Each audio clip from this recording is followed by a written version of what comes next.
नमस्कार मित्रांनो, रॉयल शेतूरमध्ये सर्व शेतकरी बांधवांचं हार्दिक स्वागत आहे. तर शेतकरी मित्रांनो, आपण या वेळेच्या माध्यमातून पाहणार आहे की ज्या शेतकऱ्यांनी रक्कम दाखवत आहे ते प्रति तुमच्या रक्कममध्ये सामील होणार आहे.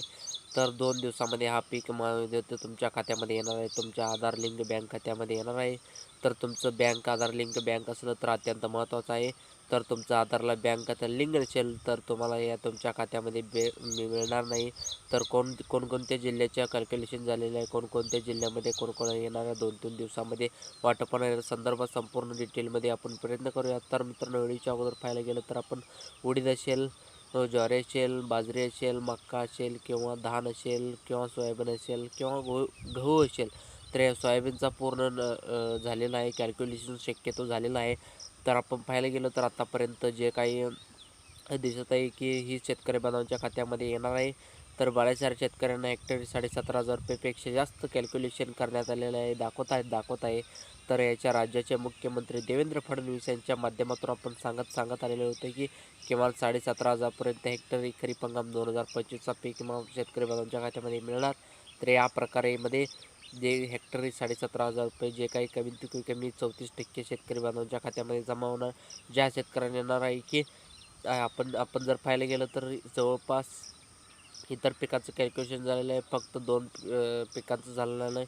तर डाटा हा उशिरानं आलेला आहे, कारण की कपाशी आणि तूर या 2 पिकांचं पीक विमा बाकी आहे. परंतु इतर पिकांचं काही कॅल्क्युलेशन झालेलं आहे.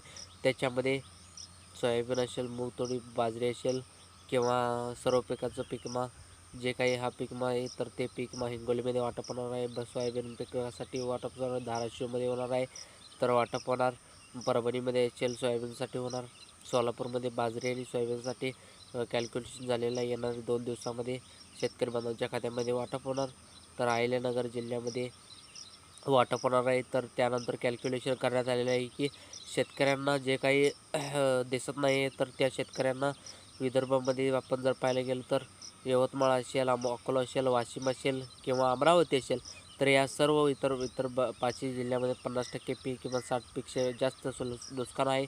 तर या नुकसानमध्ये दिसत आहे जालना जिल्ह्यामध्ये जे काही सांगण्यात आलेलं आहे की जालना जिल्ह्यामध्ये सुद्धा सोयाबीनचा पीक विमा मिळणार का? तर 3 पिकाचा पीक विमा मिळणार आहे. तर ज्याच्यामध्ये बाजरी असेल, मक्का असेल किंवा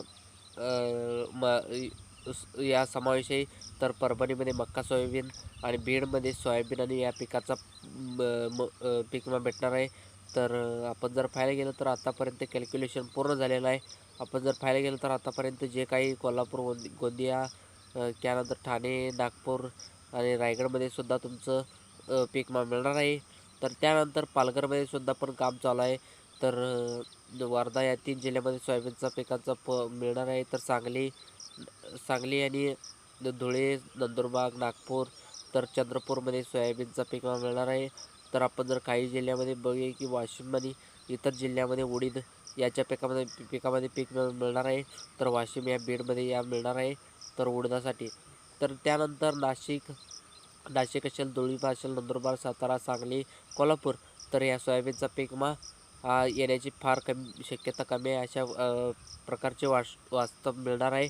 तर आपण बऱ्याच साऱ्या शेतकऱ्यांना सांगण्यात रक्कम दाखवत आहे. तर आपण जर पाहायला गेलं तर आतापर्यंत जे काही शेतकरी बांधवांच्या खात्यामध्ये 2025चा पीक विमा मिळणार आहे, तर ते कॅल्क्युलेशन झालेलं आहे. मी ज्याच्यामध्ये 0 दाखवत आहे, तर त्यांचं मंजूर लवकरात लवकर होणार आहे. अशा शेतकऱ्यांना जे काही आधार कार्ड लिंक केलं नाही, तर त्यांनी लवकरात लवकर आधार कार्ड लिंक करून घ्या. तर तुमचं पीक विमा लवकरात लवकर जमा होईल. तर मित्रांनो, व्हिडिओमध्ये एवढंच आहे. व्हिडिओ नक्की लाईक करा, शेअर करा आणि सबस्क्राईब करा. पुढच्या व्हिडिओ जय महाराष्ट्र.